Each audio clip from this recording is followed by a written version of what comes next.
राधे राधे भक्तों, जय माता दी। आज मैं आप सबको श्री दुर्गा सप्तशती का दूसरा और तीसरा अध्याय सुनाऊंगी, जिसमें सभी देवताओं के तेज से देवी के प्रादुर्भाव और महिषासुर और उसकी संपूर्ण सेना के वध का वर्णन है। महर्षि मेधा बोले, प्राचीन काल में देवताओं और असुरों में पूरे 100 वर्षों तक घोर युद्ध हुआ। उनमें असुरों का स्वामी महिषासुर था और देवराज इंद्र देवताओं के नायक थे। इस युद्ध में देवताओं की सेना हार गई और इस प्रकार संपूर्ण देवताओं को जीतकर महिषासुर स्वयं स्वर्ग का राजा बन बैठा। युद्ध के पश्चात हारे हुए देवता प्रजापति श्री ब्रह्मा को साथ लेकर उस स्थान पर पहुँचे जहाँ पर भगवान शंकर विराजमान थे। देवताओं ने अपनी हार का सारा वृतांत भगवान श्री विष्णु और शंकर जी से कह सुनाया। वह कहने लगे, हे प्रभु, महिषासुर सूर्य, इंद्र, अग्नि, वायु, चंद्रमा, यम, वरुण तथा अन्य सभी देवताओं के सब अधिकार छीनकर सबका अधिष्ठाता स्वयं बन बैठा है। उसने समस्त देवताओं को स्वर्ग से निकाल दिया है। वह मनुष्यों की तरह पृथ्वी पर विचर रहे हैं। दैत्यों की सारी करतूत हमने आपको सुना दी है और आपकी शरण में इसलिए आए हैं कि आप उनके वध का कोई उपाय सोचें। देवताओं की बातें सुनकर भगवान श्री विष्णु और शंकर जी को दैत्यों पर बड़ा गुस्सा आया। उनकी भुएं तन गई और आंखें लाल हो गई। गुस्से में भरे हुए भगवान विष्णु के मुख से एक बड़ा भारी तेज निकला और उसी प्रकार का तेज भगवान शंकर और ब्रह्मा जी और इंद्र आदि दूसरे देवताओं के मुख से भी प्रकट हुआ। फिर वह सारा तेज एक में मिल गया और तेज का वह पुंज ऐसे दिखता था जैसे कि जाज्वल्यमान पर्वत हो। देवताओं ने देखा कि उस पर्वत की ज्वाला चारों ओर फैली हुई थी और देवताओं के शरीर से प्रकट हुए तेज की किसी अन्य तेज से तुलना नहीं हो सकती थी। एक स्थान पर इकट्ठा होने पर वह तेज एक देवी के रूप में परिवर्तित हो गया और अपने प्रकाश से तीनों लोकों में व्याप्त जान पड़ा। वह भगवान शंकर का तेज था, उससे देवी का मुख प्रकट हुआ। यमराज के तेज से उसके सिर के बाल बने। भगवान श्री विष्णु के तेज से उनकी भुजाएं बनी। चंद्रमा के तेज से दोनों स्तन और इंद्री के तेज से जंघा और पिंडली तथा पृथ्वी के तेज से नितंब भाग बना। ब्रह्मा के तेज से दोनों चरण और सूर्य के तेज से उनकी अंगुलियां पैदा हुई और वसुओं के तेज से हाथों की अंगुलियां एवं कुबेर के तेज से नासिका बनी। प्रजापति के तेज से उनके दांत और अग्नि के तेज से उसके नेत्र बने। संध्या के तेज से उनकी भुहें और वायु के तेज से उनके कान प्रकट हुए। इस प्रकार उस देवी का प्रादुर्भाव हुआ था। महिषासुर से पराजित देवता उस देवी को देखकर अत्यंत प्रसन्न हुए। भगवान शंकर ने अपने त्रिशूल में से एक त्रिशूल निकालकर उस देवी को दिया और भगवान विष्णु ने अपने चक्र में से एक चक्र निकालकर उस देवी को दिया। वरुण ने अपने चक्र में से एक चक्र निकालकर देवी को दिया। वरुण ने देवी को शंख भेंट किया। अग्नि ने इन्हें शक्ति दी।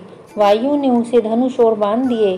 सहस्त्र नेत्रों वाले श्री देवराज इंद्र ने उसे अपने वज्र से उत्पन्न करके एक वज्र दिया और ऐरावत हाथी का एक घंटा उतार कर देवी को भेंट किया।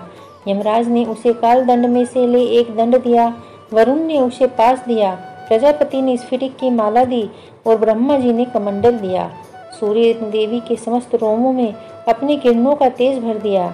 काल ने उन्हें चमकती हुई ढाल और तलवार दी तथा उज्ज्वल हार और दिव्य वस्त्र भेंट किए। इसके साथ ही उसने दिव्य चूड़ामणि दी। 2 कुंडल, कंगन, उज्ज्वल अर्धचंद्र, बाहों के लिए बाजूबंद, चरणों के लिए नुपुर, गले के लिए सुंदर हसनी और अंगुलियों के लिए रत्नों की बनी हुई अंगूठियां दी। विश्वकर्मा ने उनको एक फरसा दिया और उसके साथ ही कई प्रकार के अस्त्र और अवैध कवच दिए और इसके अतिरिक्त उसने उन्हें कभी न कुमलाने वाले सुंदर कमलों की मालाएं भेंट की। समुद्र ने सुंदर कमल का फूल भेंट किया। हिमालय ने सवारी के लिए सिंह दिया और तरह तरह के रत्न देवी को भेंट किए। यक्षराज कुबेर ने मधु से भरा हुआ पात्र और शेषनाग ने उन्हें बहुमूल्य मणियों से विभूषित नागाहार भेंट किया। इसी तरह दूसरे देवताओं ने भी आभूषण और अस्त्र देकर उनका सम्मान किया। इसके पश्चात देवी ने उच्च स्वर से गर्जना की। उसके इस भयंकर नाद से आकाश गूंज उठा। देवी का वह उच्च स्वर से किया हुआ सिंहनाद आकाश में समा नहीं सका और आकाश उसके सामने छोटा प्रतीत होने लगा।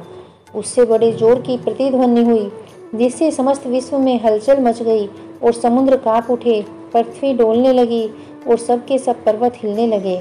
देवताओं ने उस समय प्रसन्न हो सिंहवाहिनी जगतमयी देवी से ने कहा, देवी तुम्हारी जय हो। इसके साथ महर्षियों ने भक्तिभाव से विनम्र होकर उनकी स्तुति की। संपूर्ण त्रिलोकी को शोकमग्न देखकर दैत्यगण अपनी सेनाओं को साथ लेकर हथियार आदि सजाकर उठ खड़े हुए। महिषासुर के क्रोध की कोई सीमा नहीं थी। उसने क्रोध में भरकर कहा, यह सब क्या उत्पात है। फिर वह अपनी सेना के साथ उस ओर दौड़ा जिस ओर से भयंकर नाद का शब्द सुनाई दिया था, और आगे पहुंचकर उसने देवी को देखा, जो कि अपनी प्रभा से तीनों लोकों को प्रकाशित कर रही थी। उसके चरणों के भार से पृथ्वी दबी जा रही थी। माथे के मुकुट से आकाश में एक रेखा सी बन रही थी, और उसकी धनुष की टंकोर से सब लोग क्षुब्ध हो रहे थे। देवी अपनी सहस्त्रों भुजाओं को संपूर्ण दिशा में फैलाए खड़ी थी। इसके पश्चात उनका दैत्यों के साथ युद्ध छिड़ गया, और कई प्रकार के अस्त्र शस्त्रों से सबकी सब दिशाएं उद्भाषित होने लगी। महिषासुर की सेना का सेनापति चिक्षुर नामक एक महान असुर था।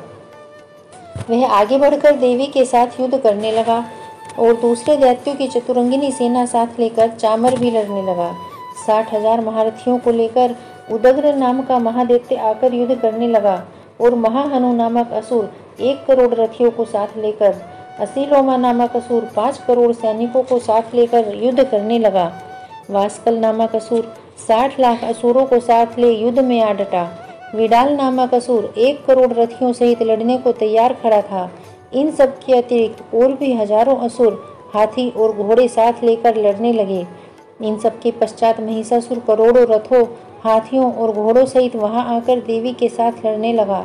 सभी असुर तोमर, भिंदीपाल, शक्ति, मूसल, खड़ग, फरसों, पट्टियों के साथ रणभूमि में देवी के साथ युद्ध करने लगे। कई शक्तियां फेंकने लगे और कोई अन्य शस्त्र आदि फेंकने लगे। इसके पश्चात सबके सब दैत्य अपनी अपनी तलवारें हाथों में लेकर देवी की ओर दौड़े और उसे मार डालने का उद्योग करने लगे। मगर देवी ने क्रोध में भरकर खेल ही खेल में उन सब के अस्त्रों और शस्त्रों को काट दिया। इसके पश्चात ऋषियों और देवताओं ने देवी की स्तुति आरंभ कर दी, और वे प्रसन्न होकर असुरों के शरीरों पर अस्त्र शस्त्रों की वर्षा करती रही। देवी का वाहन भी क्रोध में भरकर दैत्य सेना में इस प्रकार विचरने लगा जैसे वन में दावानल फैल रहा हो। युद्ध करती हुई देवी ने क्रोध में भर जितने श्वासों को छोड़ा, वह तुरंत ही सैकड़ों हजारों गणों के रूप में परिवर्तित हो गए। फरसे, भिंदीपाल, खड़ग, पट्टिश इत्यादि अस्त्रों के साथ दैत्यों से युद्ध करने लगे। देवी की शक्ति से बढ़े हुए वह गण दैत्यों का नाश करते हुए ढोल, शंख व मृदंग आदि बजा रहे थे। तदनंतर देवी ने त्रिशूल, गदा, शक्ति, खड़ग इत्यादि से सहस्त्रों असुरों को मार डाला। कितनों को घंटे की भयंकर आवाज से ही यमलोक पहुंचा दिया। कितने ही असुरों को उसने पास में बांधकर पृथ्वी पर घसीटा। कितनों को अपनी तलवार से टुकड़े टुकड़े कर दिया, और कितनों को गदा की चोट से धरती पर सुला दिया। कई दैत्य मूसल की मार से घायल होकर रक्त वमन करने लगे, और कई शूल से छाती फट जाने के कारण पृथ्वी पर लेट गए, और कितनों की बाण वर्षा से कमर टूट गई। देवताओं को पीड़ा देने वाले दैत्य कट कट कर मरने लगे। कितनों की बाहें अलग हो गई, कितनों की ग्रीवाएं कट गई, कितनों के सिर कटकर दूर भूमि पर लुढ़क गए, कितनों के शरीर बीच में से कट गए, और कितनों की जंघाएं कट गई और वे पृथ्वी पर गिर पड़े। कितने ही सिरों व पैरों के कटने पर भी भूमि पर से उठ खड़े हुए और शस्त्र हाथ में लेकर देवी से लड़ने लगे, और कई दैत्यगण भूमि में बाजों की ध्वनि के साथ नाच रहे थे। कई असुर जिनके सिर कट चुके थे, बिना सिर के ही धड़ से ही हाथ में शस्त्र लेकर लड़ रहे थे। दैत्य रह रहकर ठहरो ठहरो कहते हुए देवी को युद्ध के लिए ललकार रहे थे। जहाँ पर यह घोर संग्राम हुआ था, वहाँ की भूमि रथ, हाथी, घोड़े और असुरों की लाशों से भर गई थी। असुर सेना के बीच में रक्तपात होने के कारण रुधिर की नदियाँ बह रही थी, और इस तरह देवी ने असुरों की विशाल सेना को क्षण भर में इस तरह नष्ट कर डाला जैसे तृण काष्ठ के बड़े समूह को अग्नि नष्ट कर डालती है। और देवी का सिंह भी गर्दन के बालों को हिलाता हुआ बड़ा शब्द करता हुआ असुरों के शरीरों से मानो उनके प्राणों को ढूंढ रहा था। वहां देवी के गणों ने जब दैत्यों के साथ युद्ध किया तो देवताओं ने प्रसन्न होकर आकाश से उन पर पुष्प वर्षा की। बोलो भगवती माँ जगदम्बे की जय। तीसरा अध्याय। महर्षि मेधा ने कहा, महिषासुर की सेना नष्ट होती देखकर उस सेना का सेनापति चिक्षुर क्रोध में भर कर देवी के साथ युद्ध करने के लिए आगे बढ़ा।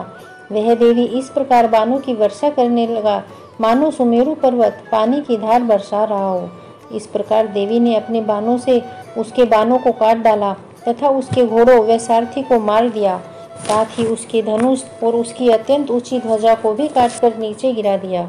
उसका धनुष कट जाने के पश्चात उसके शरीर के अंगों को भी अपने बाणों से बीन दिया।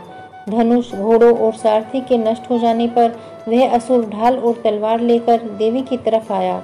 उसने अपनी तीक्ष्ण धार वाली तलवार से देवी के सिंह के मस्तक पर प्रहार किया और बड़े वेग से देवी के बाई भुजा पर वार किया, किंतु देवी की बाई भुजा को छूते ही उस दैत्य की तलवार के 2 टुकड़े हो गए। इससे दैत्य ने क्रोध में भरकर शूल हाथ में लिया और उसे भद्रकाली देवी की ओर फेंका। देवी की ओर आता हुआ वह शूल आकाश से गिरते हुए सूर्य के समान प्रज्वलित हो उठा। उस शूल को अपनी ओर आते देखकर देवी ने भी शूल छोड़ा और महाअसुर के शूल के 100 टुकड़े कर दिए और साथ ही महाअसुर के प्राण भी हर लिए। चिक्षुर के मरने पर देवताओं को दुख देने वाला चामर नामक दैत्य हाथी पर सवार होकर देवी से लड़ने के लिए आगे आया और उसने आने के साथ ही शक्ति से प्रहार किया, किंतु देवी ने अपनी हुंकार से ही उसे तोड़कर पृथ्वी पर डाल दिया। शक्ति को टूटा हुआ देखकर दैत्य ने क्रोध से लाल होकर शूल को चलाया, किंतु देवी ने उसे भी काट दिया। इतने में देवी का सिंह उछलकर हाथी के मस्तक पर सवार हो गया और दैत्य के साथ बहुत ही तीव्र युद्ध करने लगा। फिर वे दोनों लड़ते हुए हाथी पर से पृथ्वी पर आ गिरे और बड़े क्रोध से दोनों लड़ने लगे। फिर सिंह बड़े जोर से आकाश की ओर उछला और जब पृथ्वी की ओर आया तो अपने पंजे से चामर का सिर धड़ से अलग कर दिया। क्रोध में भरी हुई देवी ने शिला और वृक्ष आदि की चोटों से उदग्र को भी मार दिया। कराल को दांतों, मुक्कों और थप्पड़ों से चूर्ण कर डाला। क्रुद्ध हुई देवी ने गदा के प्रहार से उद्यत दैत्य को मार गिराया। भिंदीपाल से वाष्पकल को और वानों से ताम्र तथा अंधक को मौत के घाट उतार दिया। तीनों नेत्रों वाली परमेश्वरी ने त्रिशूल से उग्रास्य, उग्रवीर्य और महाहनु नामक राक्षसों को मार गिराया। उसने अपनी तलवार से विडाल नामक दैत्य का सिर काट डाला तथा अपने बाणों से दुर्धर और दुर्मुख राक्षसों को यमलोक पहुंचा दिया। इस प्रकार जब महिषासुर ने देखा कि देवी ने मेरी सेना को नष्ट कर दिया है, तो वह भैंसे का रूप धारण कर देवी के गणों को दुख देने लगा। उन गणों में कितनों को उसने मुख के प्रहार से, कितनों को खुरों से, कितनों को पूंछ से, कितनों को सींगों से और बहुतों को दौड़ने के वेग से, अनेकों को सिंहनाद से, कितनों को चक्कर देकर और कितनों को श्वास वायु के झोंकों से पृथ्वी पर गिरा दिया। वह दैत्य इस प्रकार गणों की सेना को गिरा देवी के सिंह को मारने के लिए दौड़ा। इस पर देवी को बड़ा गुस्सा आया। उधर दैत्य ने भी क्रोध में भरकर धरती को खुरों से खोदने लगा तथा सिंगों से पर्वतों को उखाड़ उखाड़ कर धरती पर फेंकने लगा और मुख से भयंकर शब्द करने लगा। महिषासुर के वेग से चक्कर देने के कारण पृथ्वी क्षुब्ध होकर फटने लगी। उसकी पूंछ से टकराकर समुद्र चारों ओर फैलने लगा। हिलते हुए सिंगों के आघात से मेघ खंड खंड हो गए और श्वास से आकाश में उड़ते हुए पर्वत भी फटने लगे। इस तरह क्रोध में भरे हुए राक्षस को देख चंडिका को भी क्रोध आ गया और वह उसके मारने के लिए क्रोध में भर गई। देवी ने पास फेंककर दैत्य को बांध लिया और उसने बंध जाने पर दैत्य का रूप त्याग दिया और सिंह का रूप बना लिया। और ज्यों ही देवी उसका सिर काटने के लिए तैयार हुई, उसने पुरुष का रूप बना लिया, जो कि हाथ में तलवार लिए हुए था। देवी ने तुरंत ही अपने बाणों के साथ उस पुरुष को उसकी तलवार ढाल सहित बींध डाला। इसके पश्चात वह हाथी के रूप में दिखाई देने लगा और अपनी लंबी सूंड से देवी के सिंह को खींचने लगा और गर्जने लगा। देवी ने अपनी तलवार से उसकी सूंड काट डाली। तब राक्षस ने एक बार फिर भैंसे का रूप धारण कर लिया और पहले की तरह चर अचर जीवों सहित समस्त त्रिलोकी को व्याकुल करने लगा। इसके पश्चात क्रोध में भरी हुई देवी बारंबार उत्तम मधु का पान करने लगी और लाल लाल नेत्र करके हंसने लगी। उधर बल, वीर्य तथा मद से क्रुद्ध हुआ दैत्य भी गरजने लगा। अपने सिंगों से देवी पर पर्वतों को फेंकने लगा।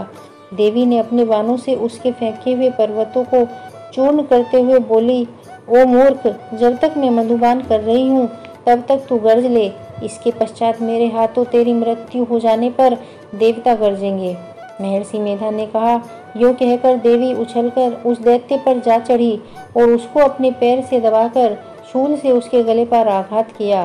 देवी के पैर से दबने पर भी दैत्य अपने दूसरे रूप से अपने मुख से बाहर होने लगा। अभी वह आधा ही बाहर निकला था कि देवी ने अपने प्रभाव से उसको रोक दिया। जब वह आधा निकला हुआ दैत्य युद्ध करने लगा तो देवी ने अपनी तलवार से उसका सिर काट दिया। इसके पश्चात सारी राक्षस सेना हाहाकार करती हुई वहां से भाग खड़ी हुई और सब देवता अत्यंत प्रसन्न हुए तथा ऋषियों महर्षियों सहित देवी की स्तुति करने लगे। गंधर्वराज गान करने तथा अप्सराएं नृत्य करने लगी। बोलो माँ अम्बे की जय। तीसरा अध्याय समाप्त।